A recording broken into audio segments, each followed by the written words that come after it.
every entry in the East series is an action RPG, the gameplay has shifted a lot over the years. I covered the bump system in my retrospective on East 1 and 2, and though the original version of East 3 had similar combat to those, this remake is a significant departure. That's right, The Oath in Felghana is a remake of East 3 Wanderers from East and was released for Windows and PSP.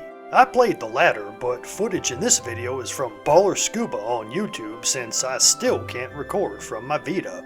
I haven't played the original, so I can't make any comparisons, not yet anyway, but I do know that Oath shares the same combat mechanics as Ys Origin, a style originated by Ys 6, the Arcanapishtim. I didn't talk about these mechanics much in my retrospective on Origin, so I'll start there. Unlike earlier games where accessories mattered a lot, in the Napishtim style, enemies drop orbs that heal you and give stat boosts. More importantly, they also provide an experience multiplier, a pretty sick idea for an action RPG. The more enemies you kill, the higher your multiplier, all the way up to ×2. This speeds up grinding a ton, but the catch is you'll have to keep killing enemies within a relatively short period. Otherwise, all your bonuses vanish. That keeps you pressing forward, always hunting for the next group of enemies before time runs out. Since there's a lot of backtracking through areas you've already explored as you hunt for secrets, you'll get to know each dungeon pretty well, and it's fun optimizing the paths you take, though dungeons are often just as confusing and dense as in the first few games. That seems to be a series staple, and it's not a bad thing. I love exploring and getting into the groove of keeping my bonuses up. There's still a few accessories, but they're now only situationally useful, such as letting you walk on ice as if it's normal terrain.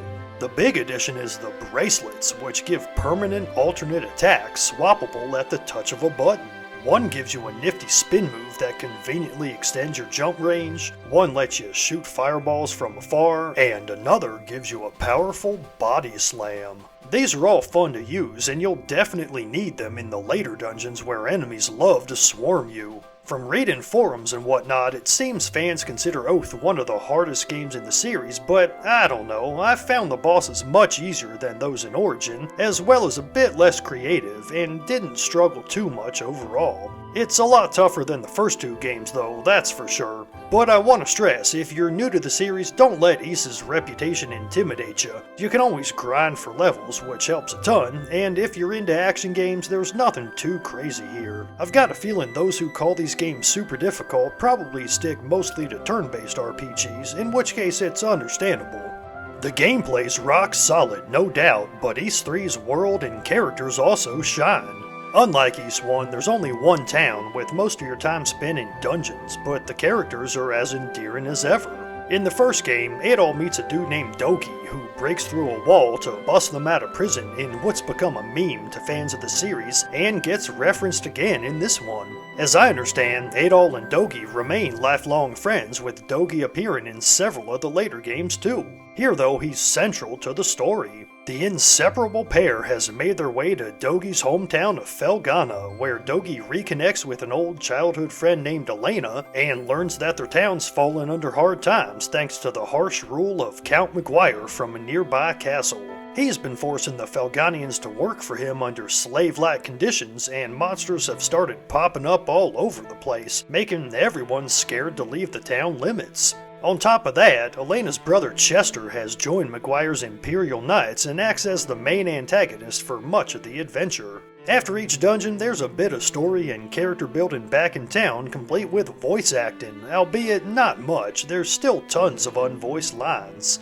Elena's VA, Heather Hogan, stands out though, playing the innocent girl trope perfectly, and as it turns out, she also voiced Colette from Tales of Symphonia. Hey, that's one of my favorite JRPGs, pretty damn cool.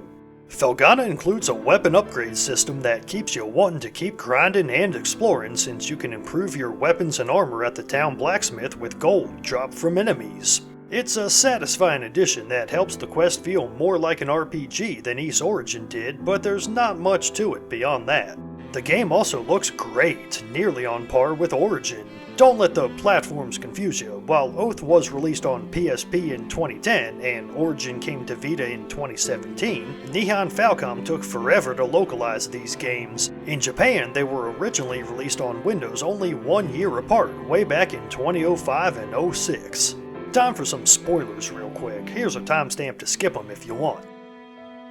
At first, I thought Chester, Elena's brother, must be under some sort of mind control, and while he was manipulated by the Count, as well as the ultimate big bad of the game, his decisions were his own, and it's not until the very end that he finally comes around and rejoins the good guys. I love when games explore shades of grey like this, and here it works well, although it's not that deep. It doesn't need to be though. Oath and Felghana focuses on action and platforming, executing both brilliantly. There's an addictive quality to Oath and every Ys game I've played where I just want to get to the next room and keep my XP boost going, which leads to play sessions way longer than I'd intended. I've finished all the Ys games so far in just a few sittings, which ain't common for me in JRPGs. However, Oath is on the short side, around 10 to 15 hours. That seems to be the sweet spot for the early games in the series anyway.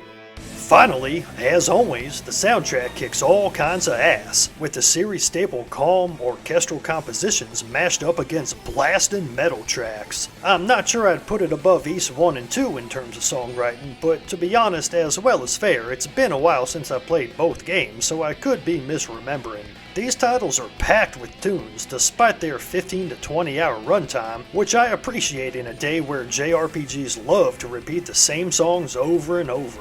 You won't find that in Ys, and it's better for it. Well, 4 games down and I'm absolutely loving this series. Next on my docket is the 4th canonical game, Memories of Celcida. Until then, thanks for watching. Leave a like for that algorithm, subscribe for all things RPGs, let me know in the comments what you thought of Oath and Felghana, and have a blessed day.